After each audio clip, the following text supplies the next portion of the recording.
ಮಗುನ ನೋಡಿ ಮೀಸೆ ಜೊತೆ ಉಟ್ಬಿಟ್ಟಿರುತ್ತೆ. ಅದನ್ನ ನೋಡಿದ ಅವ್ರ ಅಪ್ಪ ಮಗನಿಗೆ ಈಗ ಮೀಸೆ ಬರಬಾರ್ದು ಅಂತ ಹೇಳಿ ಅವನಿಗೆ ಟ್ರಿಮ್ ಮಾಡ್ಬಿಡ್ತಾನೆ. ಟ್ರಿಮ್ ಮಾಡಿ ತಿರುಗಿ ನೋಡಿದ್ರೆ ಸೆಕೆಂಡ್ಸ್ ಅಲ್ಲೇ ಮೀಸೆ ಮತ್ತೆ ಬಂದ್ಬಿಟ್ಟಿರುತ್ತೆ. ಅದನ್ನ ನೋಡಿ ಈಗ ಶಾಕ್ ಆಗಿ ಮಗುನಿಗೆ ಕರ್ಕೊಂಡು ಹಾಸ್ಪಿಟ್ಲಿಗೆ ಹೋಗ್ತಾರೆ. ಡಾಕ್ಟರ್ ಈಗ ಮಗುನ ಚೆಕ್ ಮಾಡಿ ಎಲ್ಲಾರು ನಾರ್ಮಲ್ ಆಗಿದೆ ಅಂತ ಹೇಳ್ಬೇಕಾದ್ರೆ ಆ ಮಗು ಈಗ ಡಾಕ್ಟರ್ ನ ಕಾಲಲ್ಲಿ ಸುಮ್ನೆ ಪುಷ್ ಮಾಡ್ತಾನೆ. ಡಾಕ್ಟರ್ ನೋಡಿದ್ರೆ ಗೋಡೆನ ಹುಡ್ಕೊಂಡು ಹೋಗಿ ಪಕ್ಕದ ರೂಮ್ ಒಳಗಡೆ ಬಿದ್ಬಿಡ್ತಾನೆ. ಬರ್ತಾ ಬರ್ತಾ ಚಿಕ್ಕ ಹುಡುಗನ ಪವರ್ ಜಾಸ್ತಿ ಆಗ್ತಾನೆ ಇರುತ್ತೆ. ಒಂದಿನ ಬಾಲ್ ಈಗ ಕಾರಡಿನಲ್ಲಿ ಓಟೋಗುತ್ತೆ. ಅವನೀಗ ಬಾಲ್ ನ ಎತ್ಕೊಳ್ಳೋದಕ್ಕೆ ಕಾರ್ನೆ ಮೇಲೆ ಬಿಡ್ತಾನೆ. ಎಕ್ಸಾಮ್ ನಲ್ಲಿ ಈಗ ಆನ್ಸರ್ ಗೊತ್ತಿಲ್ಲದೆ ಆ ಕಡೆ ಈ ಕಡೆ ನೋಡ್ಬೇಕಾದ್ರೆ ದೂರದಲ್ಲಿದ್ದ ಆನ್ಸರ್ ಶೀಟ್ ಕಣ್ ಮಿಟಕ್ಸ್ತಾ ನೋಡ್ತಾ ಇರ್ತಾನೆ.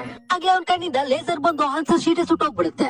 ಈಗ ಫುಟ್ಬಾಲ್ ಆಡ್ಬೇಕಾದ್ರೆ ಗೋಲ್ ಹೊಡಿ ಅಂತ ಹೇಳಿದ್ರೆ ಫ್ಲಾಶ್ ತರ ಎಲ್ರು ಕ್ರಾಸ್ ಮಾಡ್ಕೊಂಡು ಹೋಗಿ ರಪ್ ಅಂತ ಈಗ ಒಂದ್ ಶಾಟ್ ಹೊಡಿತಾನೆ ನೋಡಿ. ಗೋಲ್ ಕೀಪರ್ ಈಗ ಹಾರ್ಕೊಂಡು ಹೋಗಿ ಬಿದ್ಬಿಡ್ತಾನೆ. ಅದನ್ನೆಲ್ಲ ನೋಡಿದ ಅವ್ರಪ್ಪ ಈಗ ನೀನು ನಾರ್ಮಲ್ ಆಗಿ ಮನುಷ್ಯ ತರ ಇರ್ಲಿಲ್ಲ ಅಂತ ಹೇಳಿದ್ರೆ ನಿನ್ ಜೊತೆ ಯಾರು ಮಾತಾಡಲ್ಲ ಅಂತ ಹೇಳ್ಬಿಡ್ತಾನೆ. ಅದನ್ನ ಕೇಳಿಸ್ಕೊಂಡು ಅವನಿಗೆ ಈಗ ಸಿಟ್ ಬಂದು ಕಾರ್ ನ ಇಳಿದು ಡೋರ್ ನ ಕ್ಲೋಸ್ ಮಾಡ್ತಾನೆ ನೋಡಿ. ಕಾರೇ ಈಗ ಹಾರ್ಕೊಂಡು ಹೋಗಿ ಪಲ್ಟಿ ಹೊಡೆದು ಬಿದ್ದು ಬಿಡುತ್ತೆ. ನಮ್ಮ ಹೀರೋ ಈಗ ಬೆಳೆದು ದೊಡ್ಡವರಾಗಿ ಒಂದು ಆಫೀಸ್ ಅಲ್ಲಿ ವರ್ಕ್ ಮಾಡ್ತಾ ಇರ್ತಾನೆ. ಅವ್ನು ಯಾವಾಗ ಆಫೀಸ್ಗೆ ಲೇಟ್ ಆಗಿ ಹೋಗ್ತಾ ಇರ್ತಾನೆ.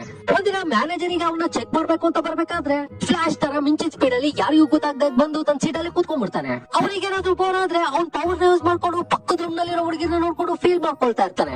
ಆ ದಿನ ಸಂಜೆ ಟ್ರೈನ್ ಗೋಸ್ಕರ ಕಾಯ್ತಾ ಇರ್ಬೇಕಾದ್ರೆ ಆ ಟ್ರೈನ್ ಈಗ ನಿಲ್ಲಿಸ್ತಾ ಹೈ ಸ್ಪೀಡ್ ಅಲ್ಲಿ ಹೋಗ್ತಾ ಇರುತ್ತೆ. ಟ್ರೈನ್ ಒಳಗಡೆ ಇದ್ದ ಪ್ಯಾಸೆಂಜರ್ ಎಲ್ಲರೂ ಭಯ ಪಡ್ತಾ ಇರ್ತಾರೆ. ಅಂದ್ರೆ ಟ್ರೈನ್ ಗೆ ಪ್ರಾಬ್ಲಮ್ ಆಗಿದೆ ಅಂತ ಗೊತ್ತಾಗ್ಬಿಡುತ್ತೆ.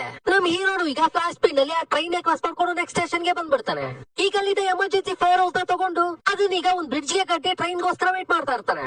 ಆಗ್ಲೇ ಸ್ಪೀಡ್ ಆಗಿ ಬರ್ತಿದ್ದ ಟ್ರೈನ್ ಈಗ ಕಟ್ಟಿದ ಫೈರ್ ಹೌಸ್ ಗೆ ಟಚ್ ಆಗಿ ಸ್ಪೀಡ್ ನ ಕಮ್ಮಿ ಮಾಡ್ಕೊಂಡು ನಿಂತ್ಕೊಂಡ್ಬಿಡುತ್ತೆ. ನಮ್ಮ ಹುಡುಗ ಈಗ ಅಲ್ಲಿದ್ದವ್ರ ಮುಂದೆಲ್ಲ ಹೀರೋ ಆಗ್ಬಿಡ್ತಾನೆ. ಅವ್ರ ಅಮ್ಮನು ಈಗ ಅವ್ನ ಪವರ್ ನೆಲ್ಲ ನೋಡಿ ಅವನಿಗೋಸ್ಕರ ಒಂದ್ ಸೂಟ್ ರೆಡಿ ಮಾಡ್ತಾಳೆ. ಅವನು ಈಗ ಸೂಟ್ ಹಾಕೊಂಡು ಕೈನ ಈ ತರ ಮಾಡಿದ ತಕ್ಷಣ ರಪ್ ಅಂತ ಹೇಳಿ ಆಕಾಶ ಚಿತ್ರಕ್ಕೆ ಹಾರ್ಕೊಂಡು ಹೋಗ್ಬಿಡ್ತಾನೆ.